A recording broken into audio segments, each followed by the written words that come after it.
The item of having skeletons in your closet always stuck with me for two reasons. The first, when I first asked my grandmother what phrase actually meant. I was 12 at the time. It was a crisp autumn afternoon in October, with the autumn sunlight filtering its way through the trees, giving the light to the swaying flames across the branches. Leaves fell and drifted like embers, but there was no warmth in the air. It was just the opposite. Except for my grandmother. Sitting on her lap, out on the porch, we waited. She kept me and my younger sister bundled up in her hand-knitted blanket. "Now, why would you ask a little thing like that?" she had responded. I shrugged, picking at my fingers. "Nothing. It was just something I remember hearing my mom only say once, before she left. I just never got it.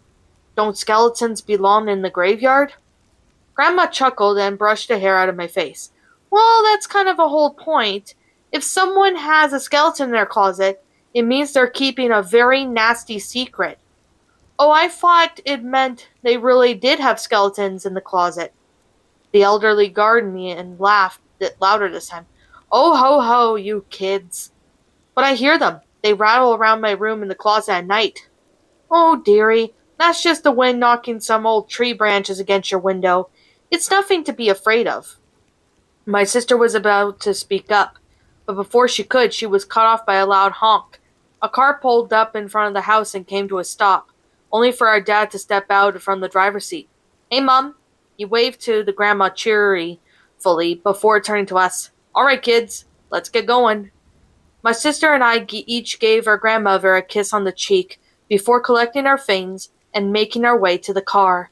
We slipped silently into the back seat while Dad had asked Grandma on how our stay went. The second reason came later after that. My sister and I had finished unpacking our clothes, but we just stayed quiet in our room. Dad was stomping around the house again, in one of his moods, and it was best not just to do anything that might set him off. I remember looking out the window, watching the last silver of the fading sun disappear into the distant tree line, the clear view of obstruction for at least 50 yards.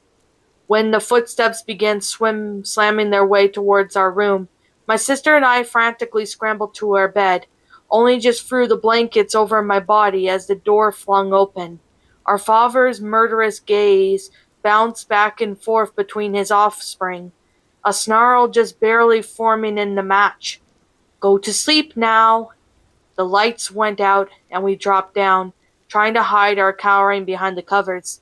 Dad's face was now hidden in the shade, outlined in the orange glow of the bedroom lamp from across the hall. "Daddy?" My heart began fluttering as my sister spoke up, trying to get his attention. But as soon as she could make a request, he coldly responded, "I am not your damn father." I turned to her and tried to comfort her with words, telling her that he didn't mean it and he was just stressed out about it. But it was barely working. And when the rattling started, that didn't stop and help either of us. We were both already on edge, but the sniffing and shivering from being sad and cold was halted instantly when we heard it. It was just a tick-tack-tock to start, like a child running their hands through a wooden wind chime for but a second time. But when the pattern started to grow, the number of taps and ticks and tacks increasingly with every moment. When they were overlapping, drowning out the whispers of many voices that began to rise amongst the chorus of snapping twigs. Thud went the closet door as something on the other side pounded to get out. The rattling grew louder, and I took my eyes off of the door, but for a moment to glance out the window, just as my sister had tried to tell grandmother. No tree nearby even or scratch a window. The whispers were now matching the sounds of rattling. They would continue to get louder, just as they had been for the last week. That's why we begged Dad to let us stay at our grandparents', to get away from whatever was making those noises. Secretly, it was also to escape him, but we never dared to admit it.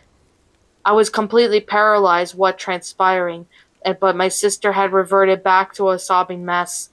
Her tears hit the bedsheet as she cried out for her mom to save her, pleading for her life, saying how she didn't want monsters to eat her. The door swung open again. I was ready to take my chances with the closet.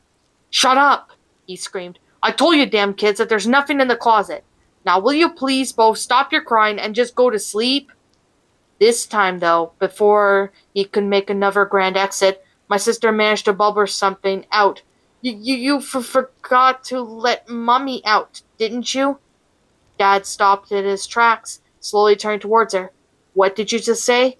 Shh, be quiet, I whispered to my sister, begging her to shut up before he got violent again. But she did. Mommy is trying to get out of the closet. Why won't you let her out? I didn't need to see his face to know what he absolutely outraged. I was now terrified for me and my sister's lives. She had just said our little secret, and we hadn't seen him put Mom in the closet last week, and how she never came out. Why, you little bi-" He started charging towards the bed, fist raised. My sister screamed, and I raised my hand, believing that it would stop the 200-pound man that was now determined to end us. But when no hits landed, even after bracing for it, I looked back at him. The interruption in his sentence was punctured by a wood, splintering his screams of agony.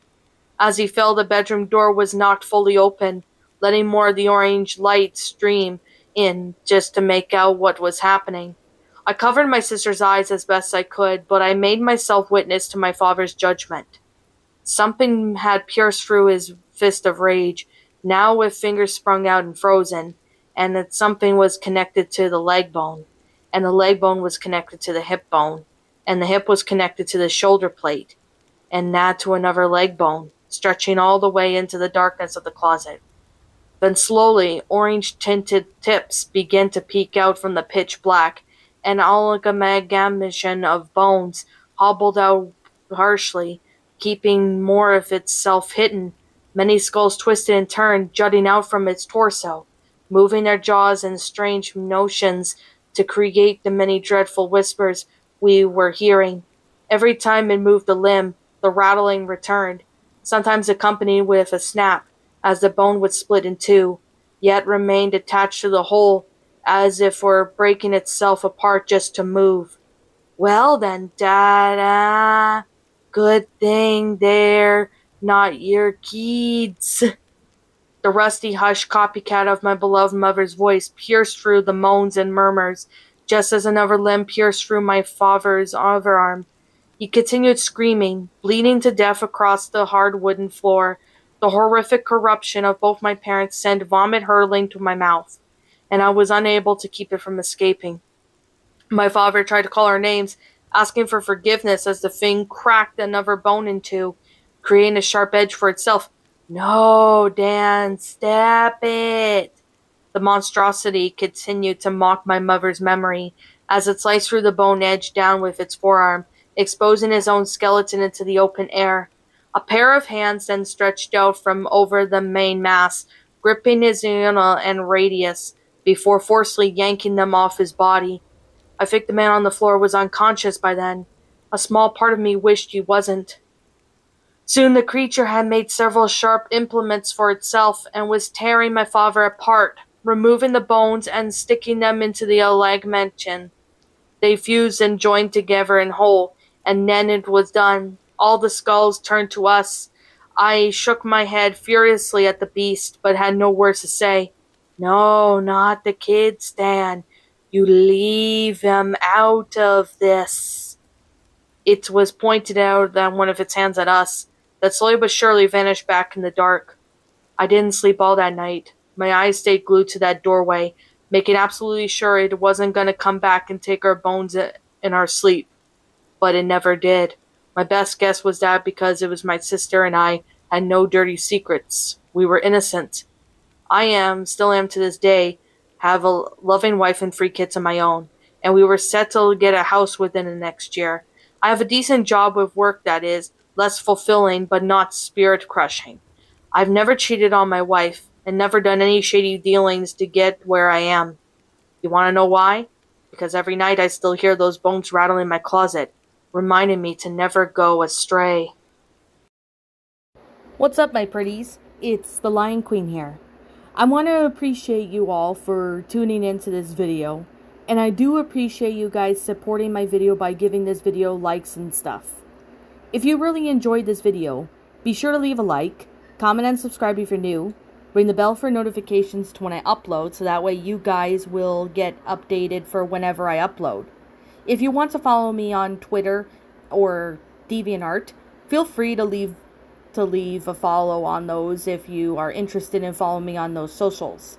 If you want to support my backup channel, known as Ms. Dark Shigo, feel free to subscribe to it, as a link to that will also be in the About page section. And with that being said, and that being the case, thank you so much for watching, my pretties, and as always, stay pretty.